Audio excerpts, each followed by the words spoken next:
Bismillahirrahmanirrahim. Assalamualaikum warahmatullahi wabarakatuh. Bapak, Ibu-ibu, saudara-saudara sekalian, pada kesempatan ini akan dijelaskan mengenai salah satu teknik artificial intelligence yang disebut juga dengan neural network. Neural network ini punya istilah yang lain yang juga sangat familiar, disebut dengan artificial neural network atau yang disingkat dengan ANN, atau dalam bahasa kita lebih familiar disebut dengan jaringan saraf tiruan. Neural network merupakan teknik artificial intelligence yang pertama, di mana neural network telah ditemukan semenjak tahun 1943 oleh Mikulov and Pitts yang dikenal dengan konsep yang disebut dengan neuron. Dan cara kerja daripada neural network ini adalah meniru cara kerja otak manusia. Para saintis dari dahulu sampai dengan sekarang terus dan terus meneliti bagaimana cara kerja otak manusia. Oleh karenanya, cara kerja daripada jaringan saraf tiruan adalah meniru cara kerja otak manusia. Dan kita tahu di dalam otak manusia kita ini terdiri dari banyak sel. Dan satu sel dengan sel yang lainnya saling terhubung satu dengan yang lain. Karena neural network ini adalah meniru cara kerja otak manusia, maka kita dapat gambarkan jaringan saraf tiruan atau neural network tersebut bentuknya adalah seperti ini. Jadi yang bulat ini disebut dengan sel atau dalam neural network disebut dengan neuron. Neuron-neuron yang ada ini saling berhubungan satu dengan yang lainnya. Neural network dia seperti yang disampaikan tadi adalah salah satu teknik artificial intelligence yang ada. Dan neural network ini juga dapat digunakan untuk mengekstrak pengetahuan dari data yang tersimpan di dalam database yang berukuran besar. Seperti halnya juga dengan PropSet yang telah kita pelajari pada pertemuan yang sebelumnya. Jadi, neural network juga dapat kita gunakan untuk mengekstrak pengetahuan dari data yang tersimpan di dalam database. Tadi juga sudah saya katakan bahwa neural network awalnya disebut dengan neuron. Kemudian dari neuron dikembangkan menjadi perseptron oleh Rosenblatt. Dan dari perseptron dikembangkan lagi algoritma di dalam jaringan saraf tiruan. Ada yang disebut dengan algoritma backpropagation atau propagasi balik, ada yang disebut dengan Hebbian, ada yang disebut dengan WebSOM, SOM, LVQ, dan algoritma jaringan saraf yang lainnya. Dalam perkuliahan kita ini, kita akan kenalkan mulai dengan konsep neuron yang telah ditemukan oleh Mikulov and Pitts pada tahun 1943. Kemudian dari neuron nanti kita akan jelaskan dengan perseptron. Kemudian setelah perseptron kita akan ambil salah satu algoritma yang populer di dalam jaringan saraf tiruan yang disebut dengan backpropagation. Pada pertemuan kita yang lalu kita juga sudah pelajari mengenai machine learning, pembelajaran berbasis pembelajar mesin, kemudian juga sudah kita bahas juga mengenai deep learning. Dan jaringan saraf tiruan atau neural network merupakan salah satu daripada deep learning. Dan nanti Bapak Ibu, saudara-saudara di jurnal atau di proceeding akan lihat banyak sejauh mana jaringan saraf tiruan atau neural network ini telah digunakan oleh para peneliti dalam menyelesaikan permasalahan-permasalahan yang ada.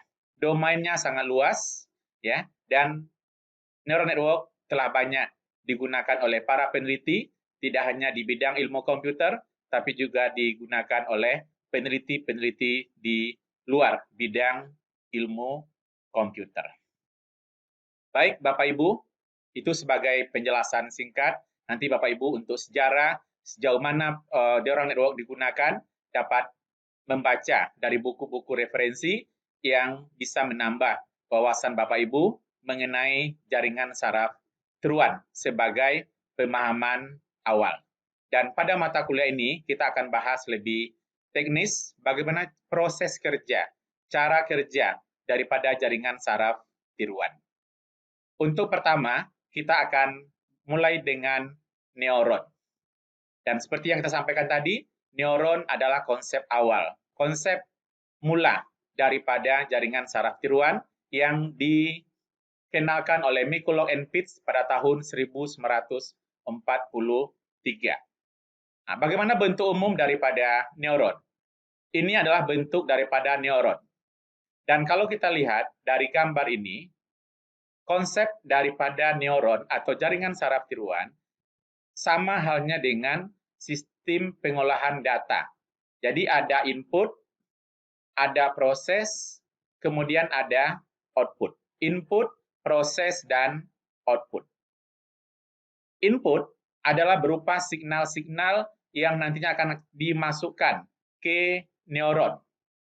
Dan input yang akan dimasukkan ke neuron bisa terdiri daripada N input. Jadi jumlah nilai input yang akan masuk ke neuron itu terdiri daripada N input. Signal-signal yang akan dimasukkan ke neuron itu terhubung. Jadi ini adalah neuron-neuron yang ada akan terhubung dengan neuron. Dan penghubung ini mempunyai bobot atau mempunyai nilai yang disebut dengan bobot atau dengan nilai pemberat yang kita simbolkan dengan nilai W atau W. Di antara input signal dengan neuron, dia saling terhubung dan pada hubungan ini dia mempunyai nilai yang disebut dengan nilai bobot atau yang disebut dengan pemberat. Karena kita punya N input, ya, atau kalau kita punya N input, maka kita juga akan punya N bobot. Dan bobot ini nanti kita akan bangkitkan dari sistem. Kemudian di neuron akan dilakukan proses. Dan hasil proses di neuron akan menjadi output. Output di dalam jaringan saraf tiruan tidak harus satu. Tidak sama halnya dengan Robset. Kalau pada Robset, outputnya hanya satu. Sementara pada neural network, outputnya nanti bisa terdiri daripada Y1, Y2, sampai dengan YF. Ini adalah bentuk umum daripada perseptron. Jadi saya ulang, bentuk umum daripada perseptron ini adalah terdiri daripada N input atau X1 sampai dengan Xn. Nilai-nilai input akan diteruskan ke neuron. Input dengan neuron itu dia saling terhubung dan mempunyai nilai yang disebut dengan bobot. Kalau kita punya N input, maka akan terdiri daripada N input. Diproses di neuron dan hasil proses di neuron akan menjadi output dan output bisa terdiri daripada M output. Terdiri dari Y1, Y2 sampai dengan YM. Sekarang pertanyaannya adalah bagaimana proses yang dilakukan di neuron? Nah, proses yang dilakukan di neuron rumusnya adalah X sama dengan fungsi aktivasi sigma XI kali WI, di mana I sama dengan 1 sampai dengan N. Jadi saya ulang, Y sama dengan sigma XI kali WI, di mana I sama dengan 1 sampai dengan N. XI adalah input KI, dan WI adalah bobot KI. Kemudian untuk menentukan nilai outputnya nanti, kita lihat daripada hasil sigma XI WI-nya. Jika hasil sigma XI WI besar sama dengan 0, maka outputnya nanti adalah plus 1. Tapi jika nilai sigma XI WI-nya kecil dari 0, maka nilai outputnya adalah min 1. Jadi nanti output daripada neuron tersebut bisa nilainya plus 1 atau nilainya min 1. Itu tergantung nanti fungsi aktivasi yang digunakan. Dan pada case kita ini, outputnya adalah plus 1 dan min 1. Jika nilainya plus 1 atau min 1, maka fungsi aktivasi yang dipakai di sini adalah sign function. Dan di dalam neural network, fungsi aktivasi itu tidak hanya sign function. Ada juga yang disebut dengan step function, ada yang disebut dengan sigmoid function, ada yang disebut dengan linear function. Berbeda output, berbeda fungsi aktivasi yang dipakai, ya, dia akan menghasilkan nilai output yang berbeda. Seperti tadi, kalau kita pakai sign function, outputnya nanti adalah plus 1 atau min 1. Sementara kalau kita pakai step function, outputnya adalah berkisar dari 0 sampai 0 atau 1. Kemudian kalau sigmoid function, nilainya adalah antara 0 dan 1. Sementara kalau linear, nilai y-nya sama dengan nilai x-nya. Kapan kita menggunakan step? Kapan kita menggunakan sign? Kapan kita menggunakan sigmoid? Kapan kita menggunakan linear? Itu kita lihat daripada output yang akan dihasilkan oleh neural network yang kita gunakan. Jika neural network kita, nilai outputnya yang mau dicapainya adalah 0 atau 1, maka yang kita pakai adalah step. Tapi kalau output yang mau dicapainya adalah sign, maka outputnya adalah plus 1 dan min 1. Kalau output yang mau dicapainya adalah antara 0 sampai 1, maka yang kita pakai adalah sigmoid function. Tapi kalau nilai outputnya sama dengan nilai perhitungannya, maka yang dipakai adalah linear. Sebagai contoh, kita punya data terdiri daripada X1, X2, X3, dan Y. X1, X2, X3, dan Y adalah input, kemudian Y-nya adalah sebagai output. Nanti kita lihat nilai yang ada pada Y.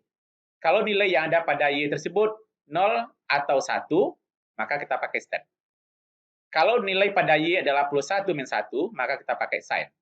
Kalau nilai Y yang ada nilainya antara 0 sampai 1, misalkan 0,1, 0,2, 0,3, 0,4, dan sebagainya, maka yang kita pakai adalah sigmoid function. Jadi, ini adalah fungsi aktivasi yang dikenal di dalam neural network. Ada yang disebut dengan step, ada yang disebut dengan sign, ada yang disebut dengan sigmoid, dan ada yang disebut dengan linear. Berbeda fungsi aktivasi yang kita pakai, berbeda output yang akan dihasilkan. Oleh karenanya, kita harus melihat dari output yang mau didapat, nilainya seperti apa. Apakah nilainya antara 0 dan 1, plus 1 min 1, atau dari 0 sampai 1, itu kita perhatikan sebelum kita memutuskan fungsi aktivasi yang akan digunakan. Sekarang kita lihat contoh sederhana. Misalkan kita punya arsitektur neuron yang terdiri daripada 3 input, X1, X2, dan X3. Karena kita punya 3 input, maka kita memerlukan 3 nilai bobot. Kemudian ini neuron, dan kita di sini punya 1 output, yaitu Y. Sekarang bagaimana kita menentukan nilai Y? Berapa nilai Y yang akan dihasilkan? Jika kita gunakan asumsi X1 dan X2, serta X3, nilainya adalah min 1, 1, min 1, dan 0. Jadi kita misalkan X1-nya sama dengan 1, X2-nya min 1, dan X3-nya sama dengan 0. Kemudian nilai bobotnya, bobot untuk sementara ini bobotnya kita asumsikan. Tapi nanti pada waktu kita praktek, bobotnya ini kita akan bangkitkan dari sistem. Sekarang kita asumsikan nilai bobotnya adalah W1 sama dengan 0,2, W2 sama dengan 0,1, kemudian W3-nya sama dengan min 0,3. Fungsi yang dipakainya adalah step, sign, dan sigmoid. Nah, nanti kita lihat, kalau fungsi aktivasi yang dipakai step, berapa outputnya. Kalau yang dipakai sign, nanti berapa outputnya. Dan kalau sigmoid, nanti berapa output yang akan dihasilkan. Nah, untuk pertama, kita misalkan fungsi aktivasi yang dipakai adalah step. Y sama dengan, tadi rumusnya adalah sigma XI WI. Ya. X sama dengan fungsi aktivasi sigma XI WI. Dan kalau kita lihat di sini, I kita adalah dari 1 sampai 3. Sigma XI WI. Kita mulai dengan I-nya sama dengan 1. Berarti Y sama dengan step X1 kali W1 tambah dengan X2 kali W2 tambah X3 kali W3. X1 kali W1 tambah X2 kali W2 tambah X3 kali W3. Kita masukkan nilainya. X1 adalah 1. W1 0,2. Tambah X2 sama dengan min 1. W2 0,1. X3 0. W3-nya min 0,3. Sehingga didapatlah nilainya, hasilnya adalah 0,1. Dan kita bandingkan 0,1 ini kecil dari 0 atau besar sama dari 0. Ternyata 0,1 adalah lebih besar sama dengan 0. Karena 0,1 besar sama dengan 0, maka nilai outputnya sama dengan 1. Jadi kalau kita pakai step, outputnya adalah 1. Karena nilai perkaliannya, penjumlahan nilai bobot dan inputnya adalah 0,1. 0,1 besar dari 0, maka secara keseluruhan outputnya adalah 1 jika kita menggunakan fungsi aktivasi step. Sama halnya dengan sign. Ya, kalau dengan sign, outputnya juga sama dengan 1, karena sign adalah plus 1 dan min 1. Kalau sigmoid bagaimana? Karena sigmoid itu adalah 1 dibagi 1 tambah eksponensial pangkat min X. Berarti nilainya adalah 1 dibagi 1 tambah eksponensial pangkat min 0,1. Kita lihat, kita bantu dengan Excel. Ya. Kita bantu dengan Excel untuk mendapatkan bagaimana kalau nilainya itu sigmoid. 1 dibagi 1 tambah eksponensial pangkat min X. Eksponensial. Eksponensial itu kalau kita lihat di Excel, nilainya adalah eksponensial 1. Eksponensial 1 itu adalah 2,72. Nilai X kita tadi adalah 0,1. Nah, kemudian secara keseluruhan tadi nilainya adalah 1 dibagi 1 tambah eksponensial pangkat min X. Berarti pangkat min 0,1. Jadi kalau sigmoid nilainya nanti adalah 0,52. Nah, jadi sin function nilainya tadi adalah 0, kalau sin function tadi nilainya adalah 1, step 1, kemudian kalau sigmoid adalah 0,52, dan kalau pakai eksponensial, kalau pakai linear, nilai outputnya adalah 0,1. Nah, jadi terlihat, jika fungsi aktivasinya berbeda, maka dia juga akan menghasilkan nilai output yang berbeda.